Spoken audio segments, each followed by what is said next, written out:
Welcome to the Becoming Your Best Version podcast. I am your host, Maria Leonard Olson. I'm a civil litigation attorney in Washington, D.C., a podcaster, a TEDx speaker, an author, and a mentor to women in recovery. You can learn more about me at marialeonardolson.com. Please hit the like on my TED Talks and also, all authors really appreciate reviews of their books, even if it's just one sentence. It's so helpful. So, I started this podcast 5 years ago because my work in the realm of women in midlife has brought me into contact with amazing women who have inspired me and I think will inspire you. Today, joining us from Illinois is Dr. Erika Rasure, a former financial advisor and university professor turned financial therapist. She has helped thousands of people approach their finances in a more intentional and healthy way. She serves as Chief Financial Wellness Advisor at Beyond Finance, where she meets weekly with hundreds of clients working their way out of debt and towards financial freedom. In addition to her work at Beyond Finance, Dr. Erika serves as chair of the research board for the Financial Therapy Clinical Institute. She's a member of the financial review boards for Investopedia, The Balance, VeryWell Family, and VeryWell Parents. Her insight and interviews have been featured in many prestigious national outlets, such as Barron, CNN, Forbes, Fox Business, and more. She has a doctorate in personal financial planning from Kansas State University and is a certified deep transformational coach, an accreditation that surrounds changing patterns in actions and behaviors. She addresses holistic wellness in her treatment, incorporating the practice of yoga. She's also a registered yoga teacher into her comprehensive approach to financial therapy. So, we're going to talk about financial wellness, the mental health connection, and how to manage and avoid excessive credit card debt. You can learn more at beyondfinance.com and connect with her on LinkedIn, Facebook, Instagram, and YouTube. All of this is in the show notes. So, welcome, Dr. Erika. Thank you so much for having me. I'm thrilled to be here. Thank you. So, how do you define financial wellness? I really view financial wellness as the holistic encapsulation of not only knowing what to do with your money and having some of the knowledge around that, but also being able to connect with your feelings around money. I think financial wellness is the place where that emotional intelligence, that emotional awareness takes center stage. And that's, I think, when you can get right with, what you know and what you feel, it makes a big difference in your long-term financial outcomes, just as much as it does in the short term. Yeah, true. I know that you speak often about how credit card debt can impact your well-being. How can it? I think the biggest thing to highlight with, credit card debt and our well-being is that in general, most people have a very, very deep stress response to debt, anxiety responses, all of those things. And I think there's this big kind of misconception when it comes to our credit card debt, and the reactions we have. It's a reaction of biology and not so much personal failure. One thing I've learned in the 21 years I've been doing this is debt, especially the credit card debt. It just doesn't discriminate. Mm. It doesn't seem to matter how educated you are or how much money you have or don't have or earn or don't earn. Everybody is one big life event away from experiencing massive credit card debt. And the one thing I think I always want to emphasize is if somebody is listening today and recognizes themselves in some of these words, I just want you to know that you're not alone because this affects so many people on such a large scale. Oh, yes. So then how can we avoid excessive credit card debt? Well, that's interesting because there are some people I've worked with in my career that especially in my work at Beyond Finance, when I'm talking with hundreds of people a week, sometimes it's your classic overspender type of credit card, or it's credit card debt that comes because you experience a major life event like a death or a divorce or loss of health or mobility or your job. And there's so many things that kind of can precipitate the financial condition of debt. But either way, depending on how you got to debt, it's important to remember that you've got to start by re-anchoring your identity beyond being a debtor. And I think the first place to start with that is really learning more about your financial values and starting to identify your financial values, because so many of our financial values are given to us or we inherit them from important grown-ups in our lives or our academic institutions or financial institutions or church institutions. All of those things, they give us what we think is right and wrong. And when you find yourself in the financial condition of debt, you're often rumbling with the shame and guilt that goes along with that. But it's also important to discern whether those voices are coming from you or from other people who have influenced you. So that's where I always like to start is, let's hone in on our financial values and start working from there before we start setting some goals. I'm a big fan of values-based goal setting. And then we Yeah, can work from there to start changing some habits and do some reflections and observations, particularly in the arenas of what you can control and what you can't control. very wise. So how did you get involved in this area in the first place? I kind of like to say by accident. So I really do. I originally wanted to be a lawyer. I wanted to be an estate planning attorney. And the reason I wanted to be an estate planning attorney is my dad died when I was 13. Mm. He had multiple sclerosis. And both of my parents were insurance agents. And so I learned from a very young age, exposure to insurance, but I also experienced, things like, terms like guaranteed insurability. And my dad had been in the Air Force, so he had like a small life insurance policy, but he couldn't get any more because of his condition. And after he died, and I was, getting ready to go into, eighth grade and high school, I was like, wouldn't it be neat to be able to help people navigate, these big transitions of death in their, relationships. And so I really thought that I wanted to be an estate planning attorney. And so that's what I did in my undergrad. I was pre-law and minored in political science. And I got to my senior year and I was like, I don't want to be a lawyer at all. Like this sounds terrible to me. Um, and I think really it was the estate planning side of it. I was like, I don't think this is capturing what I really want to do. And I studied for the LSAT and I basically opened the book. Like that's all I did. I bombed it. I did not do well. My heart wasn't in it. And I think it was at that point I was like, all right, let's reflect on what it is you really, really want to do. And when it came down to it, it was the money. It was, I want to help people with their money and figured that piece out. And so I was like, okay. So then I found financial planning. I went over to Mizzou, which is down the street from my college, and I talked with the grad program coordinator over there, and I said, I think this is what I want to do. And I started on my master's, and from there I had also started an insurance agency of my own. It ran in my family, right? And so along the way, I got involved in some teaching and I fell into a PhD program because I was like, this is amazing. I think I want to go from, the advising side of things to the teaching side of things. And then when I was in my doctorate program and my PhD program at Kansas State, I fell in love with financial therapy. Kansas State University is pretty much the home of financial therapy and where it was born. And I got to be, kind of in on the early days of some of the research that came out of there, and the rest is history. And it just has been such a rewarding place to be, to not only be able to help people with the tactical side, the number side of finances, but our finances are so much more than money. They're deeply emotional, especially when you're going through major life transitions like death, Mm. divorce, all those things. So it really did come full circle.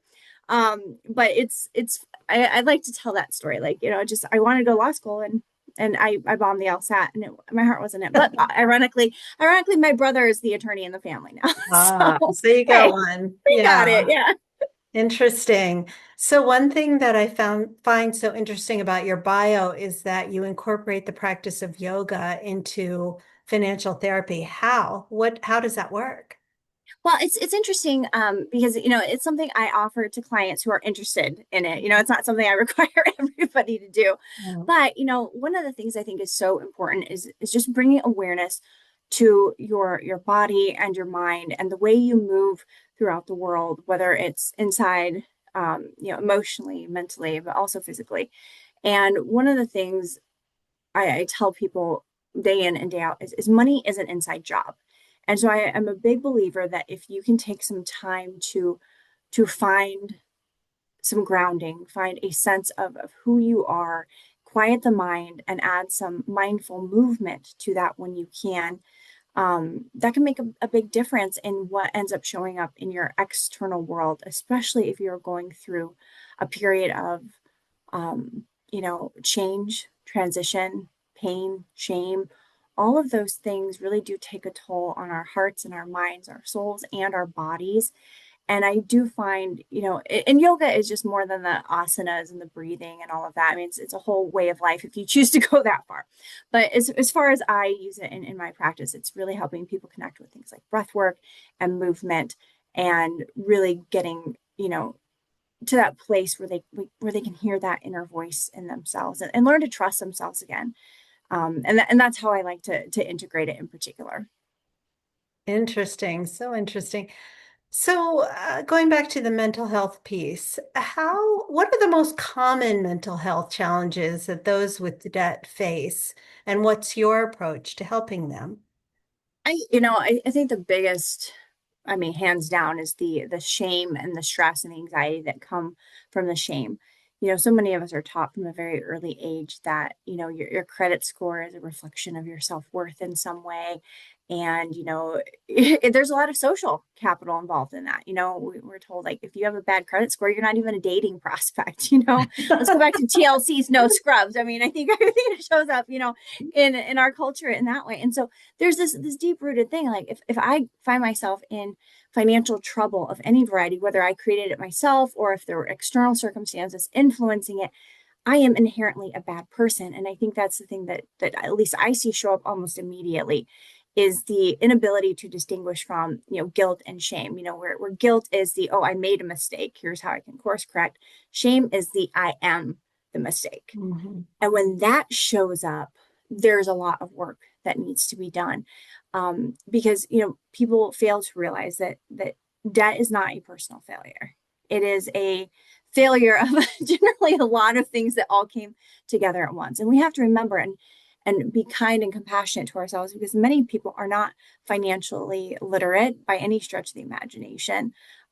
We don't have that kind of infrastructure as much as I think, there are a lot of advocates out there. And I think, looking at the financial literacy landscape, now compared to 20, 30, 40, 50 years ago, I mean, it's totally different. We're still making gains, but they're not enough to help people feel confident about what they're doing with their money. And so when they do make a mistake, they feel it wholly and profusely, and they don't know what to do with it. And so then they feel isolated, they feel alone. If we won't talk about money when it's good, I mean, when was the last time you were talking with somebody at the holidays and said, oh gosh, I got a $40,000 Christmas bonus, isn't that great? Nobody's talking about that. Mm-hmm. But they're certainly not going to talk about it when they're in, debt or experiencing another financial challenge. And so there's still that taboo about talking that exists. And that's where getting people talking, getting people, shining a little flashlight on their little shame monster and getting that monster out of the closet, inviting it to coffee and, talking about things can make a really big difference in the outcomes for clients who are really struggling with that initial, I am a bad person, I am terrible with money. It goes on and on. Yeah, so I can see that. You also use this term called loud budgeting. What is that strategy? So like I was saying, we don't often talk about money when it's good. And so we're not going to talk about it when it's bad. And so loud budgeting is exactly how it sounds. It's being vocal about what you're doing with your money and lending some pride to it. I think a lot of people, especially, I mean, we're getting towards the holiday season or really any time of year, but when we're trying to make financial progress towards our goals and that could be getting out of debt, that could be, saving for an emergency fund, it could be a million different things, right? But sometimes when we're invited out, sometimes we have a hard time saying no or setting boundaries around our money because we might might have a little bit of FOMO, a little fear of missing out, or maybe we just don't want to tell people what we're doing with our money because we don't want to look poor. We don't want to look like we're not doing as good as the rest of the group. There's so much social and peer pressure that exists. And so lab budgeting is that permission slip, it's what I like to describe it, to say, no, tell your friends when you're invited out to go, for drinks and dinner that, hey, I'll go to dinner, but, I'm out for drinks because I'm saving towards XYZ, or can we go do something different because this is what I'm really looking to do, and being open about it. And I think what that lends itself to is also kind of a snowball effect of people being more willing in their friend groups and in their peer groups to talk about money and maybe even hold each other accountable, and not even just accountable, just hold each other up when it comes to Mhm. reaching your financial goals. Oh, I love that. That's a great idea. So, do you see financial differences when it comes to age and gender in your work with clients? Yeah, and I think that is something to be expected. One of the things I think I see with younger clients in particular is, there's still such a desire to save money and put things away and, really, shore up plans for, the mid and the long term. But there's also, I think this very clear movement to where people are not wanting to, wait so long to enjoy the fruits of their labor, of their work. And so, there is an emphasis on, spending some money on experiences now than rather than waiting to retirement, to take that trip to Paris or wherever that might be, is Yeah. making room in their budgets now to do that. And I want to be really clear on that. It's not necessarily people are putting it on credit cards, but they're taking the time to be really intentional and deliberate to say, okay, no, I want to do this now. I don't want to do this 30 years from now. So how can I make that happen? Which I find really, really interesting. I think, with our older generations, there's still, quite a bit, I would say, of, being very precise, very, I don't want to necessarily call it type A, but very, very focused. Like these are the things I want to do, and they go in this order. Mhm. And for many, it seems to work for them. But I do think our millennials and our Gen Zers in particular are really kind of doing things a little bit differently. Yeah, interesting. So, can you tell us about a success story from your financial therapy sessions? Someone who you got over a big obstacle, for instance? Yeah, so gosh, I have so many of them. But the people I primarily work with are people who are overspenders, and they're high earning overspenders. Hmm. As particularly in my private practice. And so a lot of times when people come to me, they're like, I make all of this money, I have all of this education, and I cannot get a handle on my finances. And so I'm thinking of one woman in particular, early 30s, early mid 30s, and in a great job, 6+ figures, and married, and thinking about, I want to have kids at some point, but I can't stop spending on horses and purses, basically was what it was. Let's figure out, horses are an expensive hobby. And Uh-huh. so we worked together for, I don't know, probably about 3 or 4 months. It didn't take too terribly long, but we really did focus on the values aspect of things and say, okay, where are we needing to really, I guess, pinpoint what brings the most joy, what brings the most enhancement to your life, and how can we still, meet these goals and these feelings while meeting your other financial goals, and not feeling like you're being deprived. Because I think that's one of the downsides to working with people who are overspenders, or even just creating a budget for anybody at all, is it can feel really restrictive, like you're depriving yourself of things, right? And so I don't want my clients to ever feel like a budget or a spending plan has to be restrictive. It just has to be a little bit more aligned with what your priorities are. And so after working with her for 3 or 4 months, we did some great work around realigning her priorities. And at the end of the day, it was the horses that kind of won out over the material things. And we got to this by using a money journal.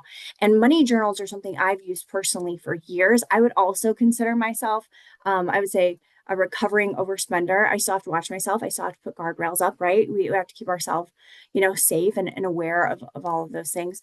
But when you're using a money journal, you're using it in a way that complements your budget in the sense that you're taking your money out of it for a moment. And anytime you make a purchase, you reflect on it. You say, okay, I feel good about this. Or I bought it and I immediately wanted to return it because I felt bad about it. Or, I feel good about this now, but I know I'm not going to feel good about this in a week, or when that credit card bill comes, or, when I need a new, something for the next horse show. All these things come in together. And so it makes a big difference when you can start getting in touch with the feelings and play that tape forward a little bit. It is in a lot of ways taking it kind of one day at a time with your finances and trying to figure out how you can get yourself to a place without feeling like you have to do everything at once that meets what you want your life to reflect out. And for most people, especially this woman in particular, overspending was not an identity she wanted to carry forward with her.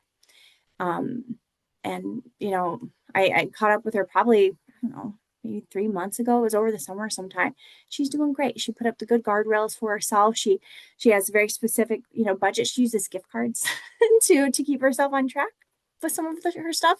And it works out really well for her. And it's kind of just the everyday stories like that that Yeah, I consider huge success stories. excellent. All right, so I'm in my 60s, and a lot of the people who listen to this podcast are women in midlife.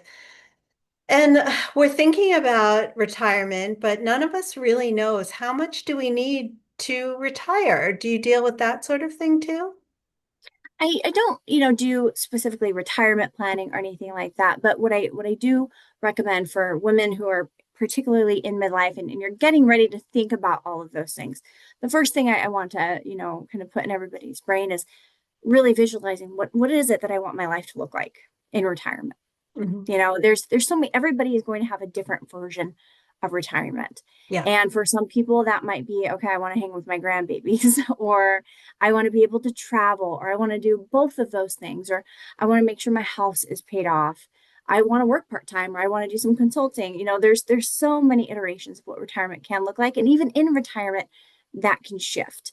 And so I think there is a place where creativity, flexibility, and a willingness to not lock yourself into a specific idea of retirement. And that's where I say the creativity and flexibility comes in, is Mhm. to say, I'm allowed to change my mind when Yeah. it comes to certain things, which also I think in some ways can make it a little bit more harder to plan around. But again, being very clear on your values, being really clear on your priorities, and giving yourself enough lead time to create options for yourself. And so I think it's a great idea to, you could consider the pathway where you're like, okay, well, maybe I want to, work part-time, or maybe I don't, or I want to hang with the grandbabies, do different scenarios in which all of those things could be potentially, entertained. And then you can kind of do a little mini feasibility study of your own on how that can work. And then of course work with a financial planner, a tax specialist, and an estate attorney to help you kind of run those different scenarios and what that looks like. I would definitely not, as a woman, I'm in my 40s myself. I would definitely not get the help of financial professionals. Getting yourself a team is, I think, paramount to success. Good answer. So, Thanks. for those who visit the website that you are part of, Beyond Finance, you get to choose, you can be debt free, it says, in 24 to 48 months, and you can choose options. But can people go to this website and sign on to work specifically with you? No, they cannot. So if you are a Beyond Finance client, you can work with me. Uh-huh. But if you're not a Beyond Finance client, you could work with me. But you need to reach out for to me on LinkedIn to learn more about that. Okay. Wow, it sounds like such a great service for people who may feel hopeless and want to get things into control. And it's so much more professional than I hate those commercials on the radio like the IRS is out to get you. Here, we'll help you settle your debt. It doesn't have that kind of feel. It has more of a wellness feel, like let us help you get you help yourself kind of feel. Is that accurate? It's in my opinion, yes, it's 100% accurate. I think you know 20 years ago when I first started out in, the financial services field or industry, it was a weird place. There was a lot of distrust around, services like Beyond Finance because of what you said. There's still to this day so much of this scammy, like kind of pie in the sky, these wild claims, and it just feels icky. It feels predatory. It doesn't feel good. And so there's so much. I mentioned it earlier. When people are in a financial condition of debt, there's a lot of distrust in themselves. There's a lot of distrust in, companies like Beyond Finance or other financial institutions because they're struggling with all of this, and they are dealing with their shame. They're dealing with this idea that maybe I'm going to end up involved in some sort of scam. Like there's a lot being thrown at very vulnerable people who need help and guidance and assistance. And one of the things I've always said, I just said it now, you need a team of people to help you. Mhm. There are going to be various stages in your life where, whether it's retirement or planning for retirement, or, you end up divorced, or your partner dies, or you lose your job, or you end up in debt. Like all these things, they're temporary spots in your life. They're not permanent. But my goodness, it's so important to know where to go for help and to say, what, I don't know everything about everything, and I don't have to, even though everything I see makes me feel like I have to know everything. And that's what I really view Beyond Finance as is a really important helper. It's very Mr. Rogers in my mind, Mr. Rogers or Daniel Tiger's neighborhood. If you had little kids during that time, they have this great thing: is it's look for the helpers. And I think Beyond Finance is a helper. And that's why I chose to get involved with them, when they reached out to me and they're like, hey, we really want to create something important here and help people with their financial wellness, and like let's bring some financial therapy in. And I was so intrigued. I was like, I like it, and what it's turned into is just a huge helping place. And that's what I am at my core. I'm a helper. And it's honestly the greatest honor in my life. If you had told me, 21 years ago that I'd be helping, people who are in debt, I would have been like, you're kidding, right? But I think we all look back, on our professional lives and in our lives in general, and we don't always expect to go where we planned, right? And I Yeah, think that's the same thing with debt, and that shows up every single day in my work with Beyond. Is people are in debt because life didn't go as planned, and yeah. how can we help each other with that? We're all just humans at the end of the day, walking each other home, and I'm just so proud to be in the spot where I am, being able to do that with them. That's great. I always check ratings, reviews, and Better Business Bureau ratings. And Beyond does have an A+ rating, which is great, and thousands of 5-star reviews. So that helps me have comfort in Yeah. using your firm. So I ask all of my guests the following question. What do you do, Erica, to become your best version? In short, I try not to take myself too seriously. I am a big believer in having fun, and my my version of becoming my best self involves, making sure I have some fun in my day every day. And so that might be hanging out with my kids or joking with my husband, or running out with the dogs, or dressing the cats up in Christmas hats, whatever, whatever that looks like to me. It's what I do. But it's also things like moving my body. I do my daily yoga practice. It might just be 5 to 10 minutes. Sometimes all I do is child's pose, but that makes a difference for me. Daily meditation is also a non-negotiable. I feel like I'm always my better self if I make time for meditation every day, and that's what I do. Beautiful, beautiful. I like all of those answers. So you can learn more about Erica's work, Dr. Erica's work at beyondfinance.com. You can listen or look into LinkedIn, Beyond-Finance, Facebook, Move Beyond Debt, Instagram, Beyond Finance Debt Relief. And they also have a YouTube channel called Beyond Finance 5099. Again, all of this is in the show notes. And I thank you, Dr. Erica, for taking time out of your busy day to help us out with all things finance. Thank My you. pleasure. My pleasure. Thank you so much for having me on the show. It was wonderful. All right, take care.